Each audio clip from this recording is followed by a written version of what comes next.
want to start, okay? Yes. Live from the Financial District, we are continuing with the Canada Africa FinTech Summit.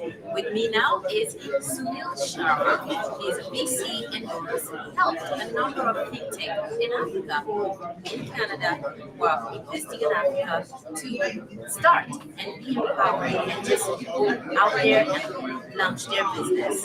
Sunil, thank you very much. How are you doing? Very good. Thank you.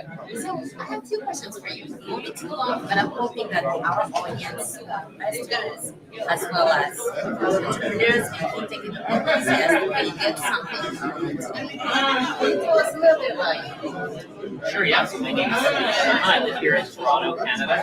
I've been investing in early stage tech startups for some time now. Most recently through a fund that's called TechStars, which is a US-based accelerator fund that operates in the world. I had been leading TechStars here in Canada for about 7 years, up until a year ago. And in that time, we made 100 investments into tech startups. And of those 100, 40 were directly into African startups. Interest in African startups. Right. Well, it wasn't really a plan to do it, to be honest, but I think it was more an opportunity where the story of one thing leads to another, and suddenly you're getting a lot. It was one company that was had applied and I've gotten to know or heard about called Pay, and that was back all the way back in 2019. And we made an investment in a founder named Jason Nosaport, who's here at this conference. He just spoke on the main stage.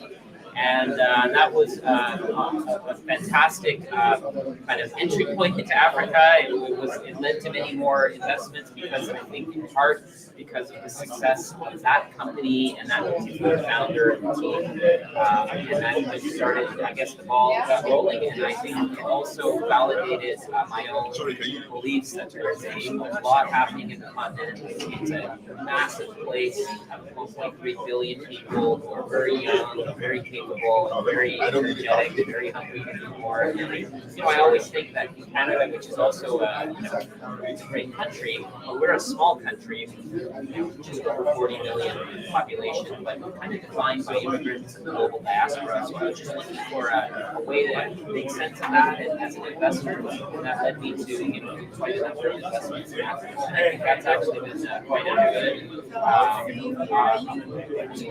It's a good outcome, and I'm excited that happened, and I want to keep doing this.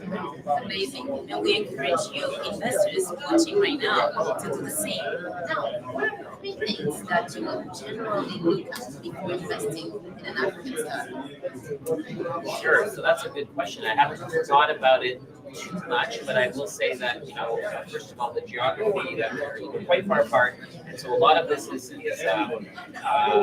it does matter how the company we came to know about it, the business and the founders, what's the source of introduction, are there co-investors that are also part of the deal, and really what is this business, is it something that we can understand and contribute to here, so on this side of the I guess of the world.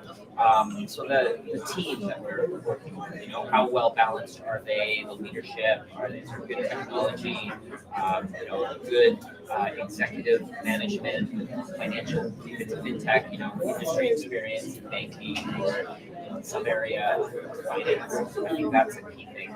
Another thing maybe to look at is access. So unfortunately, in today's world, it's not a given that people get to be as mobile as they would like to be. So visas can become an issue. I've seen it, unfortunately, many times where Canada has not granted visas, usually for founders who have a presence here and have investors here, and that becomes frustrating. So we can look ahead of time about how accessible are the founders going to be to us so that we can in fact help them. And then just what is this market? How big is it? What makes this team feel that they are going to disrupt it?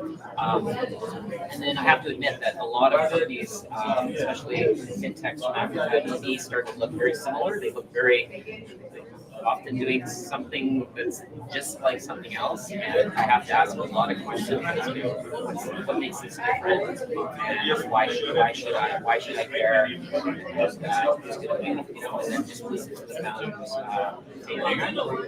Realizing that we're early stage investors, and it's our job to take risks and to expect that a lot of these companies are, despite all efforts, aren't going to make it into something big.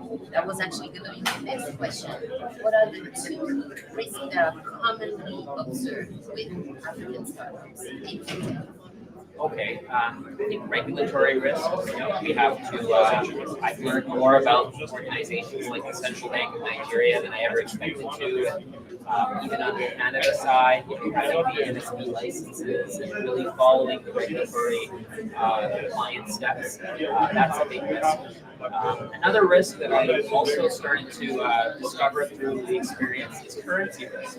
So you have currencies that may not be as stable as we like them to be, the naira or the shilling or GBP. It just seems that we have to anticipate that currencies can fluctuate, and that if you're reporting on a business in US dollar transaction volume, that currency can be a big factor, despite having large numbers of users and transactions in it. When it's reported in US dollars, the issue that investors need to continue to invest these companies may not usually invest. But on the other hand, that may change. I always think that as economies grow, countries mature, that the currencies will be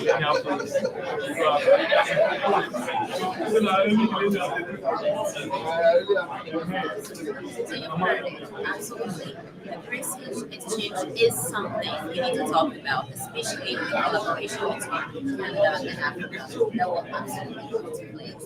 Well, thank you so much for joining us and sharing those insights. Really appreciate it.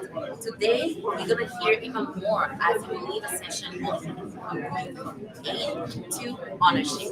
We will hold it with other panelists, and the conversation will be quite insightful. I invite you to stay tuned and hear from what's going to happen next. Thank you again for your time. Have a next